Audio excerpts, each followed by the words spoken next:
Good morning student. आज हम लोग क्या एक नया डिजीज कंडीशन स्टार्ट कर रहे हैं, digestive system disorder in digestive system का।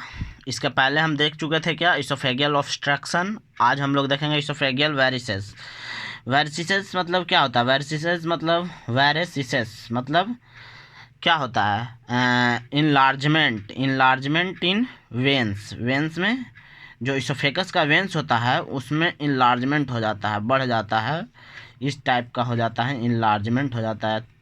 जो वेंस निकला हुआ रहता है ना, उसमें इनलार्जमेंट हो जाता है। ये जैसे कि ये इसोफेगस है, इसमें जो है जो कि जो वेंस आते हैं उसमें इनलार्जमेंट हो जाता है, इनलार्जमेंट हो जाते हैं।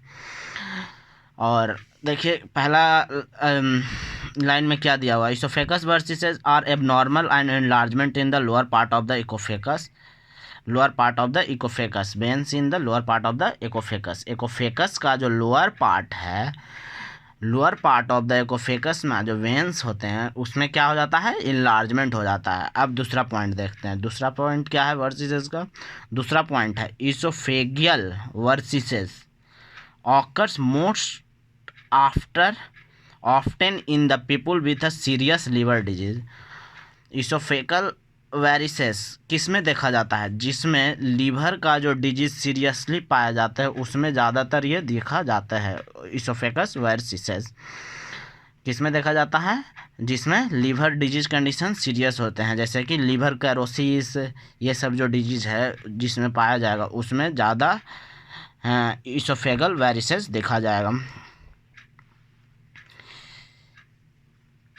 Oesophageal varices develop when normal blood flow to the liver is slowed. जो एसोफेगियल वेरिसेस कब डेवलप होगा? जब ब्लड फ्लो, जो नॉर्मल ब्लड फ्लो है वो नहीं फ्लो हो पाएगा। When the normal blood flow to the liver is slow, जब नॉर्मली जो ब्लड फ्लो होता है लीवर के थ्रू, लीवर में जाता है, वो स्लो हो जाएगा, वो प्रॉपर नहीं जाएगा और स्लो तरीके से जाएगा, स्लो हो जाएगा, तब हम लोग क्या कहते हैं उसको, तब इसोफेगियल वेरिसेस दिखेगा। क्या दिखेगा? इसोफेगियल वेरिसेस दिखेगा, इनलार्जमेंट हो जाएगा वेंस का इनलार्जमेंट हो जाएगा। The blood then back up into the nearby smaller blood vessels, और वो स्मॉलर ब्लड वेसल में नियर बाई बैक होने लगेगा। जो छोटे छोटे नर्व्स होंगे उसमें भी ब्लैक हो जाएगा, इसी कारण वो फूला फूला हुआ दिखेगा, इस टाइप का दिखेगा। जो नर्व्स है जो छोटे छोटे उसमें बैक फ्लो हो जाएगा। Such those esophagus causing the vessel to the swell, और उसके कारण क्या दिखेगा? वो फूला फूला हुआ दिखेगा। नर्व्स क्या दिखेगा? वो फूला फूला हुआ, छोटे छोटे जो नर्व्स होंगे यहाँ पे जाएंगे वो है जो कि क्या दिखेगा? फूले फूले दिखेगा इसोफेकस में। फोर्थ पॉइंट हो गया। अब causes and risk factor, causes और रिस्क फैक्टर किस कारण से होता है? Oesophageal varices are usually caused by the liver failure, liver के फेल होने के कारण, लीवर फेलुअर होगा तब वेरिसेस दिखेगा। लीवर कैरोसिस मतलब कैरोसिस, स्कार टिश्यू हो जाएगा, घाव धब्बा होने लगेगा उसमें, लीवर्स में, उस कारण का भी से भी ये होता है। क्या होता है? Esophageal varices. Other condition that result to reduce the blood flow to the liver, वही जो मतलब हम लोग बताए ऊपर कि ब्लड फ्लो है जो कि लीवर में पूरी तरह से नहीं होगा, जा पाएगा, रिड्यूस हो जाएगा।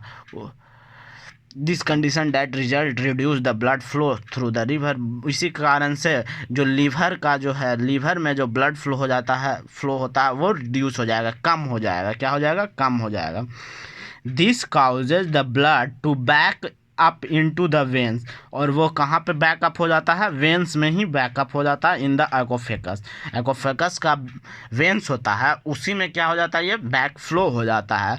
That stomach forming the varices, और यही कारण है जो स्टोमच भी वेरिसेस फॉर्म करने लगता है, मतलब कि सूजन टाइप पे इनलार्जमेंट ऑफ वेंस होने लगता है। The enlargement causes the ball of the veins stretches, मतलब कि खिंचाव उसमें उत्पन्न होता रहता है, स्ट्रेच होने लगता है एंड बिकम अ फ्रैगुल, और वह फिर फ्रैगुल्स हो जाता है, क्या हो जाता है उसके बाद फ्रैगुल, स्टिचेज और फ्रैगुल्स हो जाता है। खींचा तनाव टाइप पे, मतलब कि वो पूरा इनलार्जमेंट जब होगा, जो बड़ा होगा तो खींचा टाइप का हो जाएगा, मतलब कि लगेगा कि जैसे कि वो फैल रहा है, इस टाइप का स्ट्रेच हो जाएगा, फैला हुआ जैसा दिखेगा। A factor that increase the risk of variceal bleeding, किस तरह से मतलब वर्सेल ब्लीडिंग होता है, किस तरह से, कौन सा फैक्टर जो इंक्रीज करता है रिस्क है वर्सियल ब्लीडिंग के लिए। Decomposition of liver disease, decompensation of liver disease, अगर हम लीवर डिजीज़ को क्योर ना करेंगे, पहले से लीवर डिजीज़ को इग्नोर करते रहेंगे, उस टाइम भी ये मतलब कि होगा, क्या होगा, इंक्रीज रिस्क फैक्टर आएंगे। माल न्यूरिशमेंट, मतलब कि जो प्रॉपर टाइप से हम लोग जो न्यूट्रिशन ना इनटेक करके, माल न्यूट्रिशन मतलब कि वो फूड प्रॉपर तरीके से हम लोग ना इनटेक करेंगे, न्यूट्रिएंट फूड ना लेंगे, तो अल्कोहल इनटेक करेंगे तो होगा ये, अल्कोहल इनटेक हम लोग करेंगे तब ये रिस्क फैक्टर ज़्यादा दिखेगा। एस्पिरिन, ये एस्पिरिन है, एंटी इन्फ्लेमेटरी ड्रग्स है, जो एंटी इन्फ्लामेटरी ड्रग्स है, जो हम लोग ज़्यादातर लेंगे तो ये है जो कि हम लोग का वर्सिसेस दिखेगा, ब्लडिंग आने का रिस्क रहेगा उसमें से, इसीलिए हम लोग ये सब अवॉइड करेंगे। डिकम्पनसेशन अवॉइड मतलब ये सब काम ना करेंगे, इनटेक नहीं, अल्कोहल इनटेक नहीं लेंगे, न्यूट्रिशन का फूड, न्यूट्रिएंट फूड लेंगे, फिर ये है जो कि decomposition of the liver disease, decompensation of the liver disease, मतलब कि डिजीज, लीवर डिजीज़ को देखेंगे, क्योर करेंगे, ये सब मतलब कि डिजीज़ कंडीशन दिखेगा। Bleeding variceal factor increase in risk factor हो सकते हैं ये सब। अब हम लोग नेक्स्ट क्लास में इसका साइन सिम्टम देखेंगे और फिर डायग्नोसिस देखेंगे, फिर उसके बाद हम लोग मैनेजमेंट देखेंगे, उसके बाद ये डिजीज़ कंडीशन है जो कि ख़त्म हो जाएगा। आज हम लोग क्या क्या देख लिए थे, आज हम लोग देख लिए कि इंट्रोडक्शन और डिफिनीशन इसोफेगियल वेरिसेस का, फिर उसके बाद काउजेज देख लिए, फिर risk factor, causes and risk factor देखे, फिर factor increase the risk of bleeding, किस किस कारण से ब्लीडिंग का रिस्क हो सकता, फैक्टर हो सकता है। Thank you for watching AV channel.